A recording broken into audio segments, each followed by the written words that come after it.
just got finished eating our crab legs and shrimp. It was delicious. I wish I had enough to share with you guys, but it's only two of us. So I had some nice wine to go with it.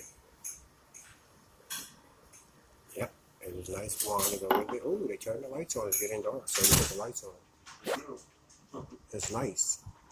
So we're headed out. Still headed towards Portland, Maine.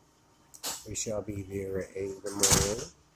And we'll see what we'll do tomorrow. I know tonight is all white night. So we have to get prepared and ready for the all white night.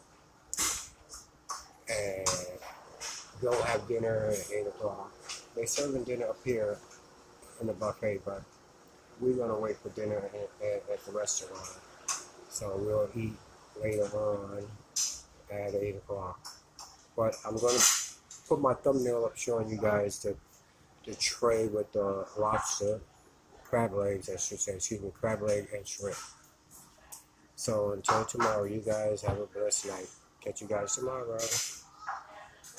What you guys say, old lady? You gotta let me know when you're doing that. Oh, she said, I don't know. I can't take photos of her. I apologize, guys. See y'all later.